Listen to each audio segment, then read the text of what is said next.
आज का टॉपिक है सोर्सेज ऑफ इंडियन कॉन्स्टिट्यूशन, मतलब भारतीय संविधान के स्रोत, यानी कि वो कौन कौन से देश हैं, वो कौन कौन सी प्रेरणाएं हैं, इंस्पिरेशन है जहां से हमने अपना संविधान बनाया है। दरअसल जब हमारा कॉन्स्टिट्यूशन बनकर तैयार हुआ तो बहुत सारे लोग ऐसे थे जो ये बोलते थे कि इंडियन कॉन्स्टिट्यूशन तो एक चोरी का कॉन्स्टिट्यूशन है, ये एक रैंसैक कॉन्स्टिट्यूशन है। इस पर डॉक्टर भीमराव अंबेडकर ने कहा कि जी हाँ, ये एक चोरी का कॉन्स्टिट्यूशन है, पर ये दुनिया की सबसे खूबसूरत चोरी है और ये रैंसैक्ड कॉन्स्टिट्यूशन है, मतलब सारे कॉन्स्टिट्यूशन की उधेड़ बुन करके हिंदुस्तान का कॉन्स्टिट्यूशन बना। पर इसमें कोई बुराई नहीं है कि अगर बाकी कॉन्स्टिट्यूशन से उनके अच्छे प्रिंसिपल्स निकाल कर एक अच्छे देश के लिए एक अच्छा कॉन्स्टिट्यूशन बनाए तो इसमें कोई बुराई नहीं है। तो ऐसा क्यों कहा जाता है कि इंडियन कॉन्स्टिट्यूशन एक कॉपीड कॉन्स्टिट्यूशन है? इसको समझने के लिए हमें ये देखना होगा कि कैसे हमारा कॉन्स्टिट्यूशन बना और कैसे हमने अलग अलग सोर्सेस से कुछ इंस्पिरेशन लेके अपना कॉन्स्टिट्यूशन बनाया। अब जो लोग ये जानते हैं कि हमारे कॉन्स्टिट्यूशन के बहुत सारे पार्ट्स के पीछे बहुत सारे कंट्रीज़ के कॉन्स्टिट्यूशन हैं, जैसे फंडामेंटल राइट्स के लिए हमने अमेरिका बिल ऑफ राइट्स को कंसीडर किया, या फिर नीति निर्देशक तत्वों के लिए जैसे हमने आयरलैंड के कॉन्स्टिट्यूशन को कंसीडर किया। तो मैं आपको ये बता दूं कि आप भले ही जानते हो, लेकिन जिस तरीके से आज आप ये देखने वाले हैं कि इंडियन कॉन्स्टिट्यूशन के सोर्सेस क्या थे, ये आप अपनी ज़िंदगी में पहली बार देखने वाले हैं। जी हाँ, ये गारंटेड है, क्योंकि यहाँ पर हम शुरू करेंगे 1 से लेके 395 तक। हमारे कॉन्स्टिट्यूशन में 395 प्रोविजंस हैं। अभी तक तो आपने यही देखा है कि फंडामेंटल राइट्स वहाँ से उठा लिए, सेंटर स्टेट रिलेशंस यहाँ से ले लिए और स्ट्रॉन्ग फेडरेशन वहाँ से ले लिया, कॉन्करेंट लिस्ट वहाँ से ले ली। लेकिन अब आप ये देखेंगे पार्ट बाई पार्ट कि भाई हमारे पूरे कॉन्स्टिट्यूशन में जितने आर्टिकल्स हैं वो कैसे तैयार हुए। अब इसको समझने के लिए पहले आप ये जान लें कि जब संविधान बन रहा था तो उससे पहले वो कौन सी चीज़ थी जिससे हमारे हिंदुस्तान को चलाया जाता था। तो ये सिलसिला शुरू हुआ 1773 रेगुलेटिंग एक्ट से। जैसे हमारे यहाँ कंपनियाँ टाटा है, बिरला है, और मान लीजिए कि वो किसी दूसरे देश में जाए और वहाँ जाकर व्यापार करे और व्यापार करने के साथ साथ वहां पर कब्जा कर ले। ठीक उसी तरीके से ब्रिटेन की ईस्ट इंडिया कंपनी भारत में आई और उन्होंने ट्रेड के साथ साथ धीरे धीरे हिंदुस्तान पर कब्जा कर लिया। अब जैसे उनकी पावर बढ़ती गई, धीरे धीरे ब्रिटिश गवर्नमेंट ने उस कंपनी पर रोकथाम लगाने की काम जो था वो शुरू कर दिया, और ये काम शुरू हुआ 1773 से।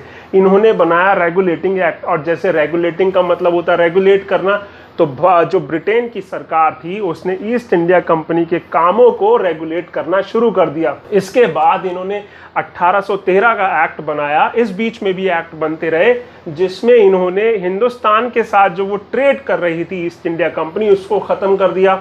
इसके बाद 1858 का एक्ट बना। जैसे 1857 में रिवोल्ट हुआ, ये झांसी की रानी है, और दावा ये किया गया कि ये जो रिवोल्ट हुआ, क्रांति हुई, जो सिपाही म्यूटिनी हुई, ये जो गलत एडमिनिस्ट्रेशन अभी तक ईस्ट इंडिया कंपनी करती आ रही थी उसकी वजह से हुआ। और ठीक उसी तरीके से हमारा कॉन्स्टिट्यूशन बनने से पहले जो मेजर एक कानून था वो था गवर्नमेंट ऑफ इंडिया एक्ट 1935, जिससे हिंदुस्तान की सरकार चलाई जा रही थी। ये गवर्नमेंट ऑफ इंडिया एक्ट, इसमें टोटल 321 प्रोविजंस हैं, 321, और हमारे कॉन्स्टिट्यूशन में 395 प्रोविजंस हैं। ये मैं आपको इसलिए बता रहा हूँ क्योंकि जब बाद में आपको ये पता चलेगा कि हमारा कॉन्स्टिट्यूशन जो है वो कैसे बना है, तब आपको ये बात समझ में आएगी। अब चलते हैं, अब देखते हैं कि हमारा कॉन्स्टिट्यूशन अलग, हमारे कॉन्स्टिट्यूशन में क्या है। जैसे 395 प्रोविजंस हैं तो हमने उनको अलग अलग पार्ट में डिवाइड किया है। जैसे सिटीजनशिप के जो प्रोविजंस हैं जो नागरिकता से संबंधित हैं वो मिलते जुलते नागरिकता के लिए हैं तो उनको एक पार्ट में कर दिया। जो मूल अधिकार हैं उनको एक पार्ट में कर दिया। डायरेक्टिव प्रिंसिपल्स, नीति निर्देशक तत्व को एक पार्ट में कर दिया। तो देखते हैं, आइए। सबसे पहले जो हमारे प्रोविजंस हैं 1 से लेके 4 तक हैं, जिसमें हम बात करते हैं कि इंडिया और भारत की या फिर उन राज्य की जो हमारे देश में है। ये बोलता है कि इंडिया और भारत एक यूनियन होगा, एक संघ होगा। अब कुछ लोग थे कि भाई इंडिया नाम उनको पसंद था कि नहीं जी, हम तो मॉडर्न आदमी हैं, हमें तो मॉडर्न नाम चाहिए, इसलिए इंडिया रखेंगे।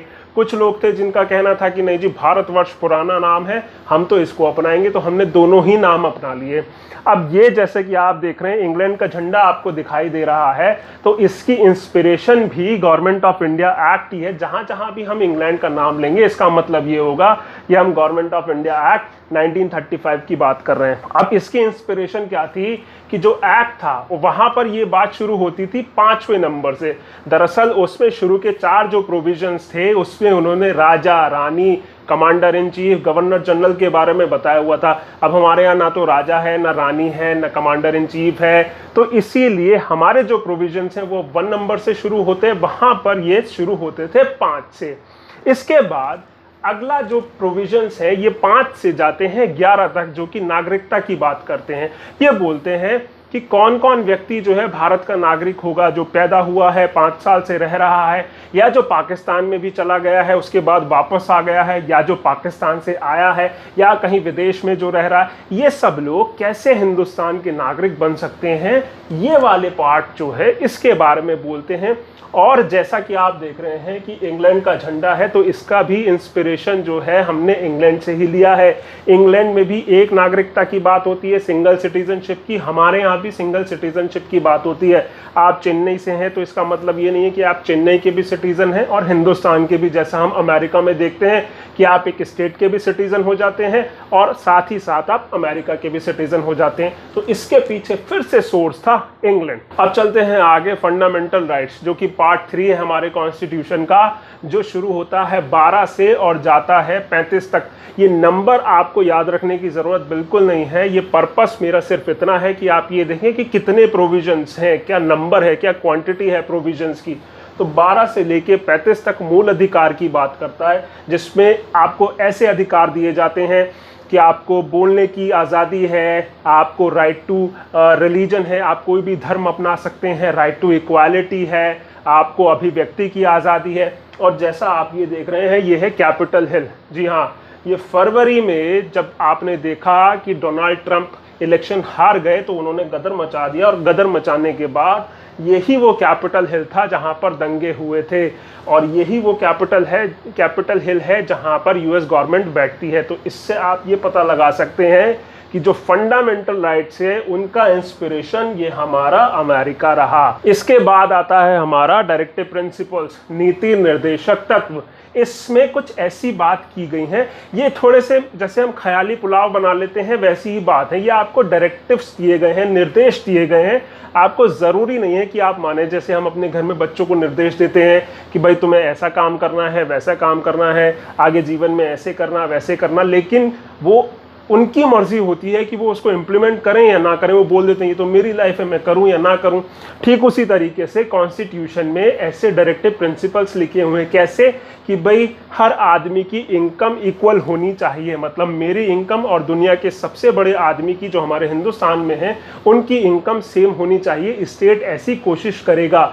या फिर जो आजकल आप देख रहे हैं कि सड़कों पे गायें, बछड़े ये खूब घूमते हुए मिलते हैं आपको, तो ये भी हमने डायरेक्टिव प्रिंसिपल्स में लिखा हुआ है कि जो सरकार है वो कोशिश करेगी ऐसे दुधारू जानवरों की नस्लों को बचाने के लिए। इसकी इंस्पिरेशन हमने ली है आयरलैंड से। ये बिल्कुल जो आप झंडा देख रहे हैं ये आयरलैंड का है, मिलता जुलता बिल्कुल हिंदुस्तान का। इनका ऐसे पड़ा हुआ है, हमारा इसके अपोजिट डायरेक्शन में, इसके 90 डिग्री के एंगल पे हो जाता है। तो ये हमने लिया है आयरलैंड से। आगे चलते हैं, तो ये व्लादिमीर पुतिन साहब है। यहाँ पर हम बात करते हैं फंडामेंटल ड्यूटीज़ की, मूल कर्तव्यों की। जब आपको फंडामेंटल राइट्स दिए गए हैं, अधिकार दिए गए हैं, तो आपसे बदले में क्या मांगा गया है? आप कर्तव्यों को निभाएंगे। अब ये फंडामेंटल ड्यूटीज़ ऐसी नहीं है जो हमारे कॉन्स्टिट्यूशन में तब थी जब वो बना, ये हमने बाद में ऐड की है 1976 में, 1976 में, और इसका इंस्पिरेशन रहा रशिया। तो ये हमने रशिया से लिया। एक सिंगल प्रोविजन है जिसमें 11 कुल मूल कर्तव्य, फंडामेंटल ड्यूटीज आपको बताई गई हैं, जैसे कि भाई अपने राष्ट्रीय गान का सम्मान करो, अपने राष्ट्रीय ध्वज का, नेशनल फ्लैग का आप सम्मान करें, कॉन्स्टिट्यूशन का सम्मान करें। ऐसे ऐसे ड्यूटीज आपको करने के लिए बोला गया है। अब आगे शुरू होता है कॉन्स्टिट्यूशन का मेन पार्ट, जो कि सरकार से, हाई कोर्ट से, प्राइम मिनिस्टर से, प्रेसिडेंट, इन सब की बात करता है। अब यहाँ पर हम सेंटर और स्टेट दोनों को एक साथ ले रहे हैं, दोनों पार्ट को हम एक साथ बता रहे हैं, क्योंकि जैसे सेंटर में गवर्नमेंट होती है वैसी स्टेट में गवर्नमेंट होती है, सेम बिल्कुल वैसे ही जो जिस फॉर्मेशन से सेंटर में गवर्नमेंट बनाई जाती है ठीक उसी तरीके से स्टेट में बनाई जाती है। जैसे सुप्रीम कोर्ट होता है वैसे ही हाई कोर्ट होता है, जैसे प्राइम मिनिस्टर होता है वैसे ही चीफ मिनिस्टर होता है। तो इसीलिए हम इसको कंबाइन करके चल रहे हैं, जो कि शुरू होता है 52 से 52 से और जाता है आपके 237 तक, 237 तक। अब इसमें आप देख रहे हैं इंग्लैंड का झंडा जो आपको दिखाई दे रहा है। तो इसके पीछे, इस पॉलिटिकल स्ट्रक्चर के पीछे जो मेन इंस्पिरेशन थी वो थी गवर्नमेंट ऑफ इंडिया एक्ट 1935। इसमें बहुत सारे प्रोविजंस आपको मिलेंगे जो बिल्कुल उस एक्ट से मिलते जुलते हैं। जैसे कि अगर हम बिल पास होने का अगर एक वो देखें, प्रोविजन देखें कि हमारे पार्लियामेंट में, संसद में कोई कानून कैसे बनता है, तो ये बिल्कुल वैसे का वैसा ही लिखा हुआ है जैसे गवर्नमेंट ऑफ इंडिया एक्ट 1935 में लिखा हुआ था। इसमें बात होती है कि प्रेसिडेंट कैसे इलेक्ट किया जाएगा, वाइस प्रेसिडेंट कैसे इलेक्ट किया जाएगा, सरकार कैसे बनेगी, सुप्रीम कोर्ट क्या होगा, हाई कोर्ट क्या होगा, या फिर स्पीकर क्या होगा, और लेजिस्लेटिव असेंबली में कितनी सीटें होंगी, लोकसभा कैसे बनेगी, राज्यसभा कैसे बनेगी। तो इस 52 से लेके 237 तक इतनी सारी चीज़ों में ये सब कुछ आ जाता है।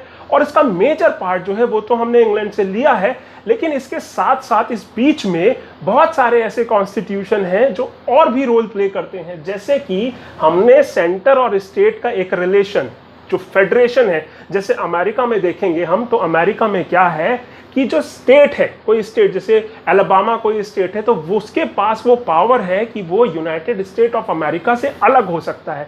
यानी कि वहाँ स्टेट और यूनाइटेड स्टेट ऑफ अमेरिका दोनों की पावर लगभग सेम है, लेकिन हमारे यहाँ सेंटर की पावर ज़्यादा है स्टेट से। स्टेट हमारे यहाँ अलग नहीं हो सकते। और ये हमने कहाँ से लिया? ये हमने लिया है कनाडा के कॉन्स्टिट्यूशन से। या फिर जैसे हम जॉइंट सिटिंग की बात कर देते हैं कि भाई अगर कोई बिल पास नहीं हो रहा, कोई विधेयक पार्लियामेंट से पास नहीं हो रहा, तो उसमें एक जॉइंट सिटिंग हो जाएगी, लोकसभा और राज्यसभा को दोनों को एक साथ बिठा देंगे। ये हमने ऑस्ट्रेलिया से लिया। या फिर अगर हम अमेरिका प्रेसिडेंट की बात कर लें कि उसका जो चुनाव होता है, जो हमारे प्रेसिडेंट का चुनाव होता है, इलेक्शन होता है, वो हमने आयरलैंड से ले लिया। और उसको हटाने का जो प्रोसीजर है वो हमने अमेरिका से ले लिया, इम्पीचमेंट। तो ऐसे बहुत सारे प्रोविजंस हैं जो मेजर जो पॉलिटिकल पार्ट है वो हमने इंग्लैंड से ही लिया है। अब इसके बाद 237 के बाद जो 238 प्रोविजन है वो कैंसिल हो गया है और 239 से शुरू होता है हमारा यूनियन टेरिटरी, संघ राज्य क्षेत्र। दिल्ली हो गया, अंडमान निकोबार हो गया, नए नए बने जम्मू कश्मीर हो गए, लद्दाख हो गए। इनका जो एडमिनिस्ट्रेशन है ये प्रेसिडेंट चलाता है। और जैसे दिल्ली है, पौंडीचेरी है, पुदुचेरी है, तो इसमें भी लेजिस्लेटिव असेंबली होती है। अब जब लेजिस्लेटिव असेंबली है तो चीफ मिनिस्टर भी होगा। यानी कि प्रोसीजर बिल्कुल वैसा ही हो जाएगा जैसा स्टेट में हो रहा है, जैसे उत्तर प्रदेश में हो रहा है, जैसे राजस्थान में हो रहा है, जैसे महाराष्ट्र में हो रहा है। तो जब प्रोसीजर सेम है, जब पैटर्न सेम है, तो इसका मतलब सीधी सी बात है कि ये सिस्टम हमने इंग्लैंड से लिया, तो यहाँ पर भी वो सिस्टम हमने इंग्लैंड से लिया। अब ये 239 से शुरू होके 242 तक जाता है। कुछ एक 4, 5, 6, 7 प्रोविजंस हैं जहाँ पर ये यूनियन टेरिटरीज की बात करते हैं। और फिर से एक बार इंग्लैंड के आप ये जो टैक्सी देख रहे हैं, इसका मतलब ये है कि जो इंस्पिरेशन है वो गवर्नमेंट ऑफ इंडिया एक्ट 1935 है। अब इसके बाद सबसे पहली बार हम यहाँ पर देख रहे हैं हिंदुस्तान के ये गुरुजी, यहाँ पर ये प्रोविजन है 243। ये सिंगल प्रोविजन है, एक ओनली 243, लेकिन इसमें बहुत सारे ऐड किए गए हैं हमने, जैसे 243A, 243B, 243C। तो इसके सब जो प्रोविजंस है वो बहुत सारे। और यहाँ पर हम बात करते हैं पंचायतों की। जो पंचायत हमारे हिंदुस्तान का इनोवेशन है, हमारे खुद की इनोवेशन है। तो यहाँ पर सबसे पहली बार हम अपने हिंदुस्तान के इंस्पिरेशन की बात कर रहे हैं। ये हमने किसी से नहीं लिया, ये हमारे खुद की उत्पत्ति है। गांधी जी चाहते थे कि हिंदुस्तान का जो एडमिनिस्ट्रेशन हो वो लोकल लेवल से शुरू हो, पंचायतों से शुरू हो। और जो डायरेक्टिव प्रिंसिपल्स हमने देखे, जो हमने आयरलैंड से लिए, वहाँ पर भी ये लिखा हुआ था कि पंचायतें बनाई जाएं और उनको इतनी पावर दी जाए कि वो सेल्फ गवर्नमेंट की तरह काम कर सके। तो यहाँ पर ये वाली जो चीज़ है ये हमारे खुद का इनोवेशन है। अब आता है 244 में फिर से एक बार ये जो शेड्यूल्ड ट्राइब्स हैं या फिर ट्राइबल एरियाज हैं, इनके एडमिनिस्ट्रेशन की बात आ जाती है, या फिर जो असम का राज्य है उसके अंदर कुछ एक डिस्ट्रिक्ट ऐसे हैं जिनको हम ऑटोनॉमस एक स्टेट की तरह मानने की कोशिश करते हैं। तो वहाँ पर जैसे स्टेट बनता है, ऑटोनॉमस स्टेट बनता है, स्वशासी राज्य बनता है, तो ठीक उसी तरीके से वैसे ही सरकार बनेगी जैसे यहाँ पर बन रही थी, राजस्थान में बन रही थी, महाराष्ट्र में बन रही थी। तो फिर से इसका मतलब यह है कि इंस्पिरेशन जो है वो गवर्नमेंट ऑफ इंडिया एक्ट 1935 हो जाता है 244 पे। अब 245 से हम शुरू करेंगे और जाएंगे 300 तक, 245 से लेके 300 तक, लगभग 50 प्रोविजन, 55 प्रोविजन, ये हमने गवर्नमेंट ऑफ इंडिया एक्ट 1935, जैसा आप देख रहे हैं बिग बैन, आप देख रहे हैं 2 घंटी बिग बैन दी, पूरा लंदन तुमकदा, तो ये जो है हमारा इसका इंस्पिरेशन फिर से 1935 का एक्ट। वो क्या इसमें क्या बोलता है? इसमें बोलता है रिलेशन, सेंटर के और स्टेट के रिलेशन, उनके बीच में संबंध। जैसे स्टेट के पास कुछ एक पावर्स हैं कि वो इन चीज़ों पर नियम कानून बना सकता है, सेंटर के पास अलग चीज़ें हैं कि वो इन पे कानून बना सकता है, और ये दोनों आपस में मिल नहीं सकते। यानी कि जिस पे सेंटर बना रहा है उस पर स्टेट नहीं बनाएगा, जिस पे स्टेट बना रहा है उस पर सेंटर नहीं बनाएगा, वरना तो फिर स्टेट बनाने का फायदा क्या है। तो यहाँ पर हम उन रिलेशंस की बात करते हैं कि कैसे, किन कंडीशन में सेंटर जो है वो स्टेट के लिए नियम कानून बना सकता है।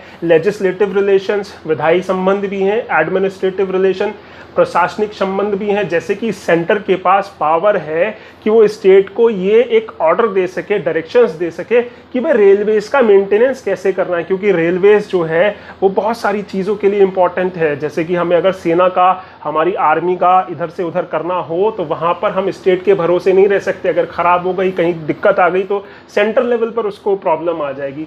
तो यहाँ पर लेजिस्लेटिव रिलेशन, एडमिनिस्ट्रेटिव रिलेशन और फाइनेंशियल रिलेशंस की, जैसे हम जीएसटी वगैरह की बात करते हैं तो वो सब इसी में आ जाता है। और ये मेजर तो हम देखेंगे, जैसे इसका रीज़न इंग्लैंड है, इसमें भी बहुत सारी ऐसी जगहें हैं जहाँ पर कि बहुत दूसरे कॉन्स्टिट्यूशन रोल प्ले कर देते हैं। जैसे एक होता है कॉन्करेंट लिस्ट, समवर्ती सूची। हमने देखा सेंटर के पास अलग लिस्ट होती है काम की और स्टेट के पास अलग लिस्ट होती है काम की। जैसे स्टेट का एक होता है पब्लिक ऑर्डर, लोक व्यवस्था, वो जिम्मेदारी होती है स्टेट की। या फिर लैंड जो है, ज़मीन जो है, पुलिस जो है, वो जिम्मेदारी होती है स्टेट की।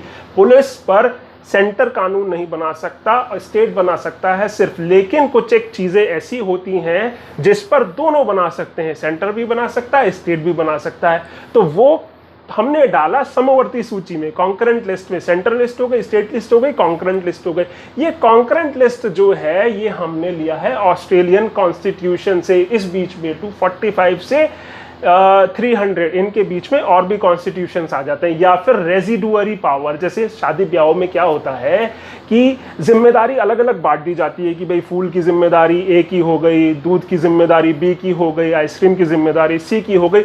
अब कुछ ऐसी नई चीज़ निकल के आती है जो कि पता नहीं था, जिसके बारे में सोचा नहीं था, तो उसकी जिम्मेदारी किस पर जाएगी। ठीक उसी तरीके से आपने एजुकेशन का भी सोच लिया, पुलिस का भी सोच लिया, पब्लिक ऑर्डर का भी सोच लिया, लेकिन कोई टॉपिक ऐसा था जिसके बारे में जो नया निकल के आया, तो उस केस में वो पावर जाएगी सेंटर के पास। ये हमने लिया है कैनेडियन कॉन्स्टिट्यूशन से कि भाई बची हुई पावर जो है वो जाएगी सेंटर के पास।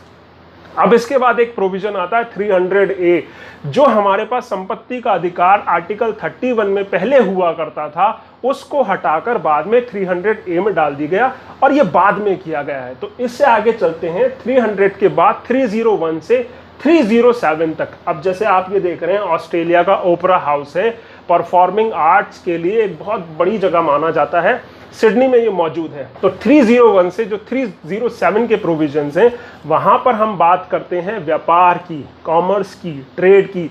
जैसे इसमें ऐसे प्रोविजंस हैं कि स्टेट किन किन कंडीशंस में जो है दूसरे स्टेट के साथ ट्रेड कर सकता है, या फिर किन किन कंडीशंस में क्या क्या जो है पाबंदियाँ लगा सकता है, या फिर अधिकारियों को, अथॉरिटीज़ को, ट्रेड से संबंधित अथॉरिटीज़ को अपॉइंटमेंट करने की जब बात आती है तो यहाँ पर वो बात होती है। और ये प्रोविज़न हमने लिया है ऑस्ट्रेलियन कॉन्स्टिट्यूशन से 307 तक।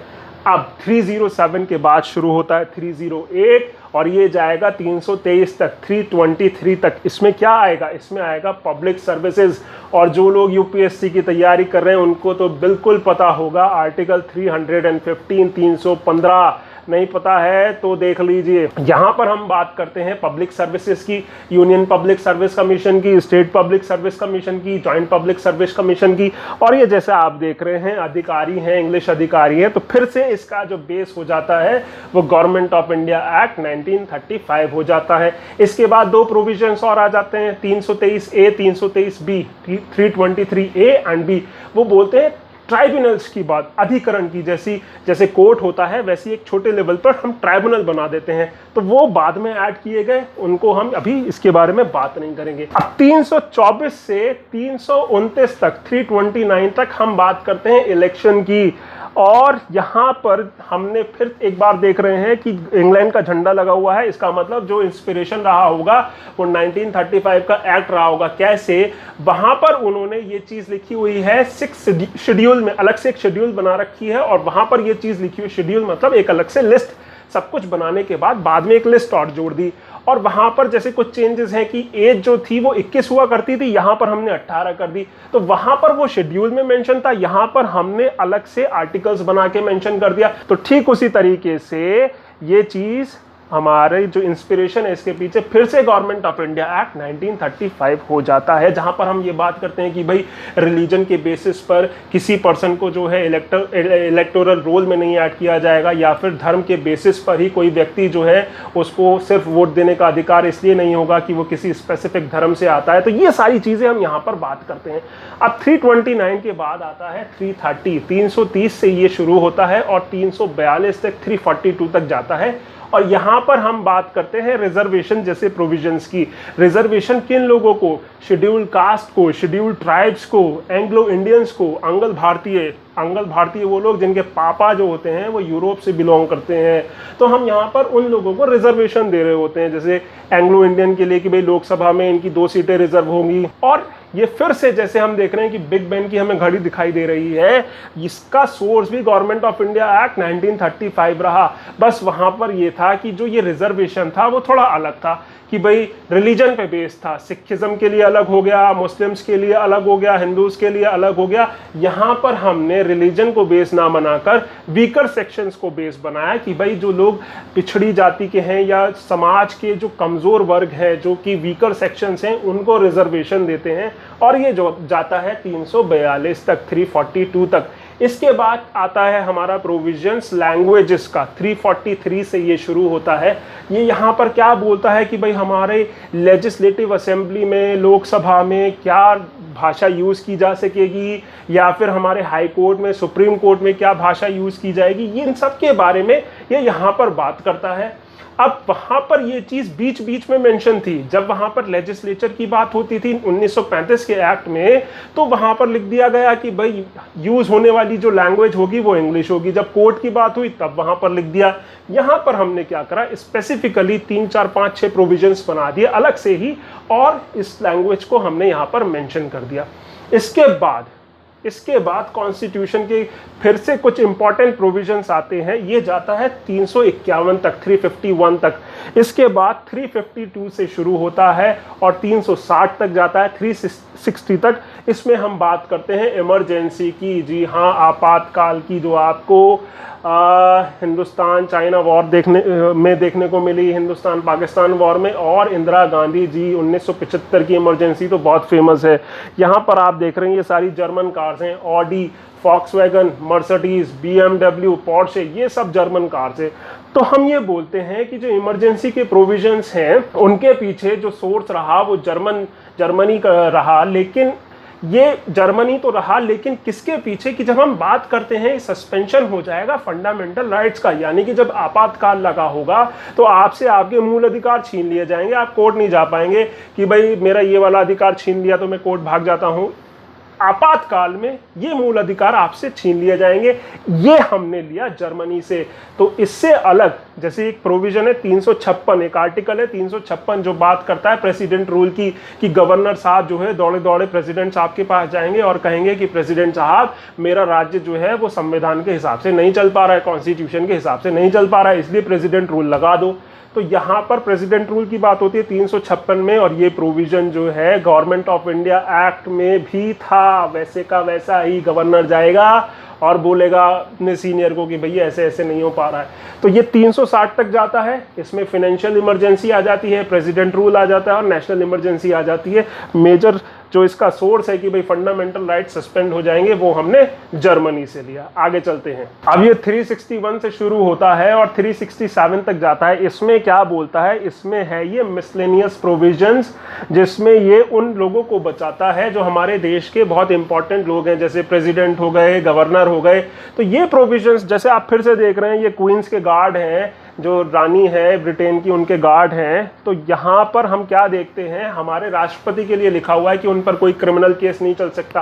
भाई सीधी सी बात है, हम अगर हिंदुस्तान के राष्ट्रपति पर क्रिमिनल केस चल रहा होगा तो पूरे विश्व में ये एक अच्छी इमेज नहीं मानी जाएगी। या गवर्नर हो गए, तो इन पे जब ये अपने ऑफिस में होंगे, जब ये अपने कार्यकाल में होंगे, तो इन पर कोई भी केस, क्रिमिनल केस नहीं चल सकता। ऐसे ही ठीक प्रोविजंस 1935 के एक्ट में भी थे, जब वो जो गवर्नर जनरल थे या फिर जो कमांडर इन चीफ थे, उनको ऐसी प्रोसीडिंग से, ऐसी कार्रवाई से बचा लेते थे। तो एक बार फिर से इंस्पिरेशन रहा गवर्नमेंट ऑफ इंडिया एक्ट 1935। अब आ जाइए, मेरा मानना है कि आप सब लोग इनको जानते होंगे। ये एबी डिविलियर्स, साउथ अफ्रीका के क्रिकेट टीम के बहुत मशहूर प्लेयर।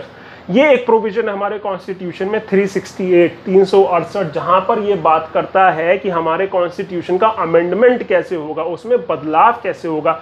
अगर हमें अपने कॉन्स्टिट्यूशन में कुछ चेंज करना है तो ऐसा नहीं है बस पन्ना फाड़ा और दूसरा लिखा और उसको फेविकॉल से चिपका दिया। जी नहीं, आपको बाकायदा एक प्रोसेस जो है वो फॉलो करना पड़ता है। और ये प्रोसेस जो हमने लिया है, ये लिया है हमारा साउथ अफ्रीकन कॉन्स्टिट्यूशन से। एबी डिविलियर्स साहब मतलब हरफन मौला आदमी है, क्रिकेट तो खेलते ही खेलते हैं, इसके अलावा भी बहुत सारे जो है गेम्स खेलते हैं।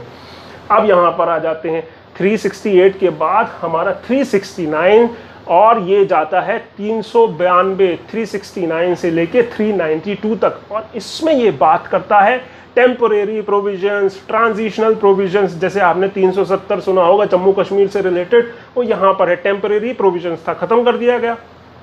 तो उन्हीं मतलब अलग अलग स्टेट के लिए अलग अलग टेम्पोरेरी प्रोविजंस थे, जहाँ जो यहाँ पर मेंशन थे और आज भी मेंशन है। और ये बिल्कुल वैसे के वैसे ही है जैसे कि गवर्नमेंट ऑफ इंडिया एक्ट में लिखे हुए, मतलब वैसे के वैसे तो है ही, लेकिन सीक्वेंस भी वही है। मतलब हमारे कॉन्स्टिट्यूशन का अगर आप स्ट्रक्चरल पार्ट देखेंगे तो सीक्वेंस भी बिल्कुल वैसे का वैसा ही है, मेजरली जैसे गवर्नमेंट ऑफ इंडिया एक्ट 1935 का था। तो ये फिर से एक बार इसका सोर्स जो है गवर्नमेंट ऑफ इंडिया एक्ट 1935 हो जाता है। अब फिर से अंत में ये अंतिम जो है 393 से जाता है 395 तक, 3 प्रोविजन से। 393 आपको बोलता है कि भाई इसका नाम क्या होगा, तो यहाँ पर हमने मेंशन कर दिया, इसका नाम होगा भारत का संविधान। वहां पर ये मेंशन था, इस एक्ट का नाम होगा गवर्नमेंट ऑफ इंडिया एक्ट 1935। 394 में ये बात करता है कमेंसमेंट की। दरअसल आपने देखा होगा कि हमारा जो कॉन्स्टिट्यूशन बनाकर आप उसकी प्रियम्बल को देखेंगे, प्रस्तावना को देखेंगे, तो वहां पर आपको डेट मिलेगी 26 नवंबर 1949, 1949, 26 नवंबर। लेकिन जब आप अपना रिपब्लिक डे मनाते हैं, आप मनाते हैं 26 जनवरी को, सर्दियों में। ऐसा क्यों होता है? ऐसा इसलिए कि 26 जो नवंबर था हमने कॉन्स्टिट्यूशन अपनाया, लेकिन कुछ एक प्रोविजंस इंप्लीमेंट किए। कुछ एक प्रोविजंस जैसे कि आपके इलेक्शंस के या फिर आपकी सिटीजनशिप के, ये वो प्रोविजंस थे जो बिल्कुल इंप्लीमेंट करने ही करने थे तुरंत से। क्योंकि हम जो देश बना रहे हैं वो किसके लिए बना रहे हैं? लोगों के लिए, मतलब नागरिकों के लिए। और अगर जब हमें पता ही नहीं होगा कि हमारे सिटीजन कौन है, तो हम उन्हें क्या फंडामेंटल राइट देंगे? इसीलिए जो सिटीजनशिप से रिलेटेड प्रोविजंस हैं या फिर जो इलेक्शन जो बहुत ज़रूरी थे, सबसे पहले तो सरकार बनाने के लिए आपको इलेक्शन करवाने पड़ेंगे, कॉन्स्टिट्यूशन में लिखा हुआ है। तो वो प्रोविजंस हमने उस 26 नवंबर 1949 को लागू कर दिए। लेकिन जो बाद के प्रोविजंस थे वो हमने 26 जनवरी 1950 को लागू किए। चाहिए। और इसीलिए ये कमेंसमेंट ये बताता है, यहाँ पर ये लिखा हुआ है कि भैया इस कॉन्स्टिट्यूशन के ये प्रोविजन जो हैं इस तारीख को लागू होंगे, बाकी प्रोविजन जो हैं उस तारीख को लागू होंगे, बिल्कुल वैसे का वैसे ही जैसे 1935 में था। इससे अलग 395 बोलता है रिपील। रिपील मतलब खत्म कर देना। जब ये एक्ट बना तो इससे पहले भी कोई एक्ट बना होगा 1935 से, तो वहां पर जो लास्ट प्रोविजन है वो क्या करता है, पुराने एक्ट को खत्म कर देता है। भाई जब आप कोई नई चीज बना रहे हैं तो पुरानी चीज को खत्म करेंगे। तो ये यहाँ पर इन्होंने मेंशन कर दिया कि इससे पहले के जो एक्ट है वो खत्म किए जाते हैं। ठीक उसी तरीके से हमने भी यहाँ पर लिख दिया कि भाई इससे पहले के जो एक्ट हैं वो खत्म किए जाते हैं 395 में, और यहाँ पर हमारा कॉन्स्टिट्यूशन खत्म हो जाता है।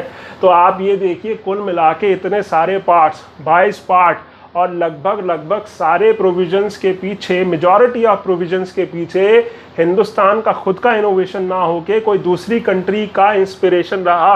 और ऐसा बोला जाता है कि मतलब 60 to 70% जो प्रोविजंस हैं इंडियन कॉन्स्टिट्यूशन के वो हमने गवर्नमेंट ऑफ इंडिया एक्ट से जो कि तो बिल्कुल जैसे हैं वैसे के वैसे ही उठाए हैं। और इसीलिए हमारे कॉन्स्टिट्यूशन को एक चोरी का कॉन्स्टिट्यूशन कहा जाता है, रैंसैक्ड कॉपीड कॉन्स्टिट्यूशन कहा जाता है। अब एक बहुत ही ज़बरदस्त फैक्ट मैं आपको बता रहा हूँ। जब 1935 का प्रोविज़न ये एक्ट बना तब उसमें एक प्रोविज़न डाला गया कि अगर लेजिस्लेटिव असेंबली में कोई पर्सन बिना मर्जी उसके बैठ जाता है, बिना एलिजिबिलिटी के, वो लायक नहीं है, उसके पास जो मान्यताएं होनी चाहिए, जो एलिजिबिलिटी होनी चाहिए वो नहीं है, वो मेंबर नहीं है, बावजूद उसके वो लेजिस्लेटिव असेंबली में बैठ जाता है, तो उस पर जुर्माना लगाया जाएगा। और वो जुर्माना क्या होगा, 500 रुपये का। जी हाँ, 1935 जब हमारा कॉन्स्टिट्यूशन बना 1947 में, तो 35 में और 47 में कुछ ज़्यादा डिफरेंस नहीं है, 10-11 साल का अंतर है। हमने भी वो जुर्माना जो है 500 रुपये ही रखा कि कोई पर्सन अगर हमारे संसद में अनुमति के बिना बैठता है या फिर वो एलिजिबल नहीं है, बैठता है, पार्टिसिपेट करता है, समय बर्बाद करता है, तो उस पर 500 रुपये का जुर्माना लगेगा। अब बात ये है कि 1947 से अब तक ये 500 रुपये के 500 रुपये ऐसे ही हैं। तो ज़बरदस्ती ये हमारे कॉन्स्टिट्यूशन पर एक बोझ ही है कि इस तरीके के प्रोविजंस हमने आज भी अपने कॉन्स्टिट्यूशन में रख रखे हैं। ऐसे प्रोविजंस मेरे हिसाब से हमारे कॉन्स्टिट्यूशन में इनकी ज़रूरत नहीं है, क्योंकि पॉसिबल ही नहीं है आज के टाइम में कि पार्लियामेंट में कोई ऐसे जाके बैठ जाए। हाँ, मतलब आतंकवादी घुस सकते हैं हमारे पार्लियामेंट में, हमला कर सकते हैं, लेकिन फिर भी ऐसे चांसेस नहीं है कि आप पार्लियामेंट में जाके बैठें, वहाँ पे टाइम बर्बाद करें और फिर 500 रुपये दे के आए जुर्माने के तौर पर। अब जो शुरू में मैंने आपको बताया था कि गवर्नमेंट ऑफ इंडिया एक्ट में 321 प्रोविजंस हैं, उसको बताने का पर्पज़ यही था कि 395 हमारे यहाँ है, 321 उसमें है, और 60 to 70% कॉपीड माना जाता है। तो कितने सारे प्रोविजंस जो हैं वो कॉपीड हैं और कितने कम हमने खुद से अपने आप इनोवेट किए हैं। तो खैर इसीलिए हमारे कॉन्स्टिट्यूशन को चोरी का माना जाता है, और इसीलिए अंबेडकर साहब ने बड़े चौड़े में कहा इसके लिए भी जिगरा चाहिए। ऐसा नहीं है कि हर कोई आदमी इसको कह सके। अगर आप किसी को उसको ये बता देंगे कि भाई तुमने ये काम तो चोरी का किया, तो वो गायब हो जाएगा और उस चीज़ को भी गायब कर देगा। लेकिन अंबेडकर साहब ने बड़ी पावर के साथ इस चीज़ को एक्सेप्ट किया कि जी हाँ, चोरी का संविधान है, बहुत खूबसूरत चोरी है। तो ये हमने इस तरीके से अपना कॉन्स्टिट्यूशन तैयार किया। खैर, कॉन्स्टिट्यूशन हमने तैयार कर लिया, बावजूद उसके हमने अपनी कॉपी करने की आदतें बिल्कुल नहीं छोड़ी हैं। अगर हम 5 ईयर प्लान्स की बात करें, 1928 में जो हमारे स्टालिन हैं, रशिया के स्टालिन जो थे, उन्होंने पहली बार 5 ईयर प्लान्स लागू किए कि भाई 5 साल में टारगेट बनाएंगे, ये डेवलपमेंट करेंगे, इतने बाथरूम बनाएंगे, इतने नल लगाएंगे, इतने टोटी लगाएंगे, और ऐसे 5 ईयर में हम टारगेट लेकर चलेंगे। तो हिंदुस्तान ने भी ये 5 ईयर प्लान्स जो है वहीं से कॉपी किए। खैर, वैसे तो सारे के सारे लगभग सभी कम्युनिस्ट कंट्रीज जो थे उन्होंने ये प्लान्स कॉपी किए, हमने भी किए, लेकिन हमारा कोई भी प्लान जो है वो पूरी तरीके से सक्सेसफुल नहीं हो पाया। और होगा भी क्यों, जब भैया आप पड़ोसी के बच्चे को पालने की जिम्मेदारी लेंगे तो वो तो कुपोषित होगा ही होगा। जहाँ पर आपका पर्सनल इंटरेस्ट नहीं है वहाँ पर आप ये मान लीजिए परफेक्शन या फिर सक्सेस 100% तो बिल्कुल आएगी नहीं। जब तक पैशन अंदर से नहीं आएगा तब तक डेवलपमेंट नहीं आएगा। अब ये तो चलिए 5 ईयर प्लान्स की बात थी। हम आज भी देख रहे हैं कि ये जो मूवीज़ हैं, मैंने कभी नहीं सोचा था कि मतलब 3 इडियट जैसी जो मूवी है, ये सीन है जहाँ पर वो पूछते हैं कि भैया आपको हमारा नाम पता है, प्रोफेसर साहब मना कर देते हैं, पेपर उछाल के भाग जाते हैं। तो ये इस तरीके के सीन भी हमने हॉलीवुड से कॉपी कर रखे हैं। इससे अलग इनको तो आप जानते ही हैं, म्यूज़िक के बादशाह हैं, कॉपिंग के बादशाह हैं है एक्चुअली में। और तो और कसर हद हमने पार कर दी तब जब हमने इन साइनों को भी कॉपी कर दिया। ये इंग्लैंड का साइन है, वेस्टमिंस्टर का, मेट्रो का, ट्रेन्स का, और हमने बिल्कुल जैसे का जैसा ही उतार लिया। ट्रेन का तो चलिए हिंदुस्तान में पुराना है, अंग्रेज़ों के टाइम पे है, लेकिन हमने मेट्रो बनाई 19-20 का अंतर करके, बिल्कुल वैसे के वैसे डिज़ाइन हमने कॉपी मार लिए। तो इतनी सारी कॉपी कॉन्स्टिट्यूशन से जो सिलसिला शुरू हुआ आज तक चलता आ रहा है। अब डिसीजन, और इसीलिए एक रीज़न ये भी होता है, जब हम चीज़ों को कॉपी करने में लग जाते हैं तो डेवलपमेंट जो होता है वो स्लो हो जाता है। तो हम विश्वास करते हैं नकल करने में, यहाँ से नकल कर लो, वहाँ से नकल कर लो। बिहार में लोग बिल्डिंगों पे चढ़ जाते हैं नकल करवाने के लिए, फिर वहाँ से गिरते हैं, हड्डी पसलियाँ तोड़वा रहे हैं। इतनी दुनिया भर की चीज़ें हमारे यहाँ हो रही हैं। अब डिसीजन आपको लेना है। ये संविधान के बारे में आप सब कुछ जान चुके हैं, ये कॉपी संविधान है या फिर ये संविधान जो है हमने जो बनाया है, कॉपी भले हो लेकिन एक दुनिया का सबसे खूबसूरत संविधान है, सबसे बेहतरीन संविधान है। सारे संविधानों की, कॉन्स्टिट्यूशन की अच्छी चीज़ को निचोड़कर हमने एक बेहतरीन संविधान तैयार किया है। आज के लेक्चर में इतना ही। Thank you.